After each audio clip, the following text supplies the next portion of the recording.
Hi. Yeah. Minister Ralston, I believe, mentioned some retailers have been automatically limiting purchases to 30 liters.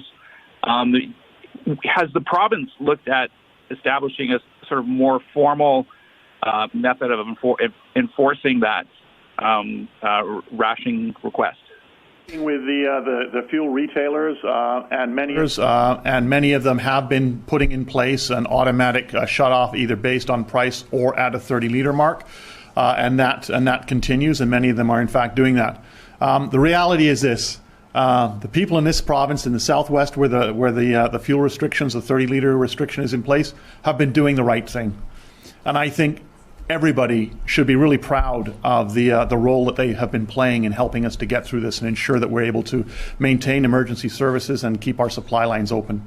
So we just need to keep doing the right thing, and that's what British Columbians have been doing. Derek, do you have a follow-up?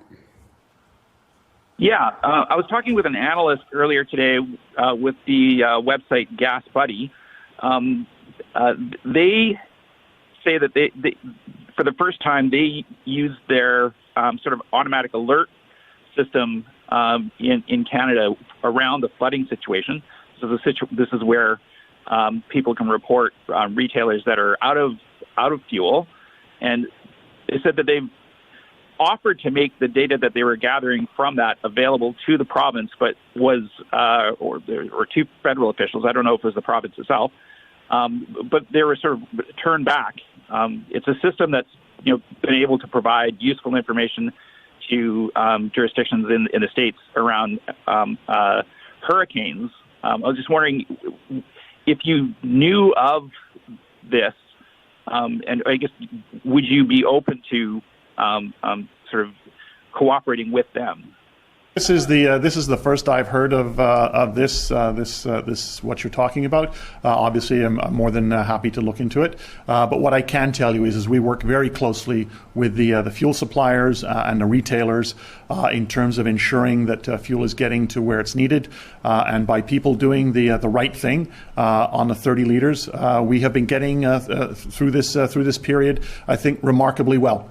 And if we keep doing that, we will ensure that we've got the fuel for our emergency services and for our supply chains and the fuel that people need. But certainly I'm happy to look into the issue that you've just raised. Next question is from Mira Baines, CBC. Minister Farnworth, have discussions already started between BC and Washington State to find a long-term solution to the problem of the Nooksack River flooding into BC? And if it is, is it too soon for permanent solutions? And if it is too soon for that, what kind of short-term strategies are being worked on, given how early we're seeing some of this winter storm flooding this season? Obviously, we're in close communication with Washington State, in particular Whatcom County, because it's the counties that manage the flood warning and the alerts on the U.S. side of the border, sharing information and data so that we're prepared, and the communities along the Nooksack, in particular Abbotsford, are prepared to deal with what's coming over. They were they've been very cooperative in that regard. In terms of what a long-term solution is, it's a very complex system, and as I've said publicly, if there was a simple solution, it would have been implemented, I suspect, a very long time ago. What this is going to require is the province and Washington State, and I fully expect the federal government and the U.S. federal government to try and come up with longer-term solutions, and that's where we're at this point. And obviously, the focus right now is getting through this situation and onto the recovery. Do you have a follow-up, Mira? Yes. Minister Farnworth, can you elaborate a bit on the resources now in place for the Bella Coola Valley area? That area that's expected to get 200 millimeters of rain. What should people there be doing now to prepare? So working with the local community and determining the needs that they need on the ground, I can tell you that in terms of understanding and getting a sense of what could happen with this heavy rainfall, a hydrologist is on their way up to that region to assist in the planning. There have been assets deployed, sandbags, for example, to assist in strengthening areas that may require it, as well as Canadian Armed Forces personnel are also able to assist in that deployment. Next question is from Tyler Olson, Fraser Valley Current. Thanks. To whomever can answer it, when was it realized the Sumas River Bridge could be a gap in the flood defenses? And can you provide extensive details, since your government is now making small news organizations pay money to get that information through FOIs? We deal with the situation on the ground when it comes to roads and communities and evacuation orders and alerts on an ongoing basis. And so I can tell you that as of yesterday, in the morning, we did the assessment. We did a media availability on the situation as it was at that time. And then I can tell you, literally 90 minutes after that press conference, we were notified that the situation. I was notified by a conversation with the mayor in Abbotsford that the situation was changing significantly over the concern of the situation on the Nooksack. So it's very fluid and very dynamic, and the decisions are made on the basis of the information as it's coming in. Follow up, Tyler? Yeah, how will reducing the transparency of your ministry help public safety? I'm not aware of any transparency being reduced in the ministry. We are giving, daily press conferences daily, updates daily. We are being out here with as much information as we can provide. Next question, Richard Zussman, Global News. Minister, are there concerns that extending the rationing could lead to panic buying, especially as we head towards the holidays, and especially given what Minister Ralston said, that our supplies are actually quite good due to help from the U.S. and Alberta? If we still have supply coming, why do we need to continue the rationing?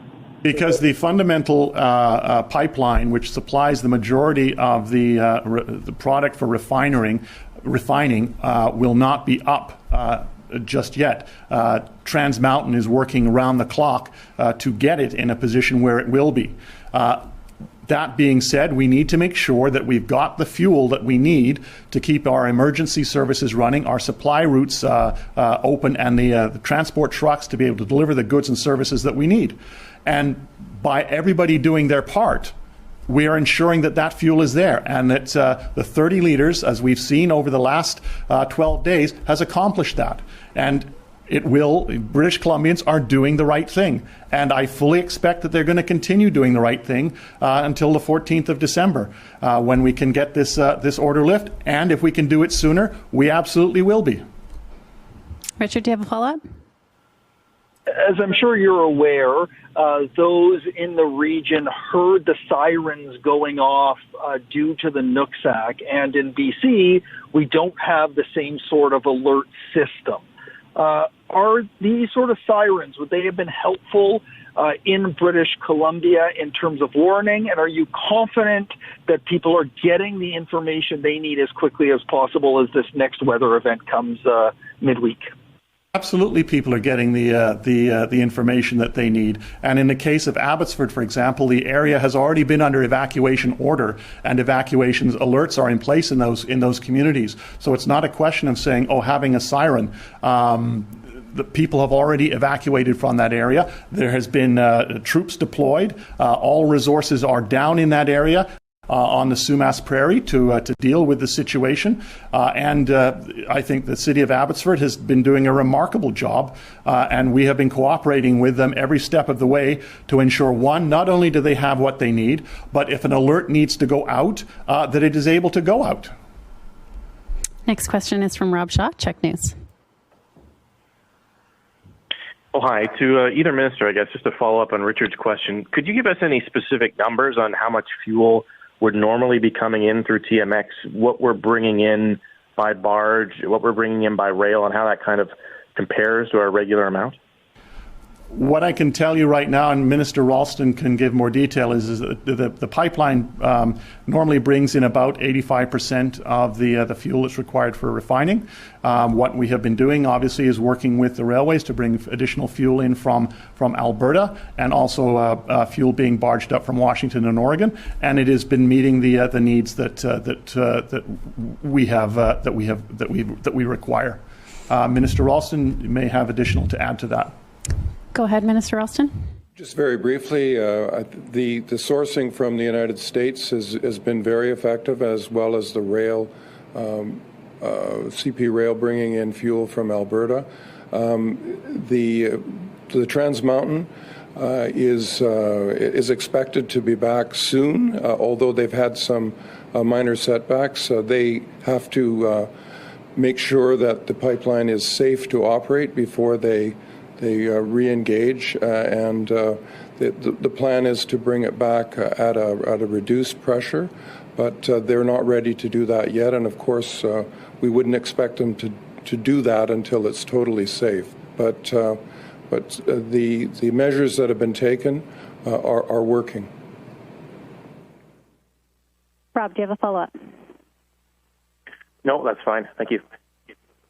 Thanks. We have time for one more question today. Alana Kelly, Glacier Media. Glacier Media. Thank you. I spoke with a family from Ocelo Road. After the first flood on November 14th, they said they begged for help. Yesterday, their home was swept away. There's nothing left. It wasn't until hours after this that an evacuation order was sent. So they asked for help, felt alone, and now their home is gone. So my question is, what was done in this area to stop flooding, and what is your response to this family? Obviously, whenever an event like this happens, it's heartbreaking for people who've lost a home and have been forced to evacuate. What I can tell you is that the province will be there in terms of the emergency supports required to get them through this time, and we intend to do that and to make sure that they are supported. Alana, do you have a follow-up? Yeah, to the first part of my question, wondering what was done in that area specifically. There was the first flood November 14th, and then yesterday their home was gone. So looking for specifics about what was done to stop flooding in the Ocelo Road area. Well, in terms of the flooding, the event on the 14th was so dramatic that and unprecedented that it just came down in a way that even experts did not expect. Yesterday, flood advisory. I know that flood advisories had been in place and evacuation orders had been in place in the Hope area. That is put in at that local level. I know in some places they were lifted, but I'd have to know the specific location to give you an exact status on a particular location.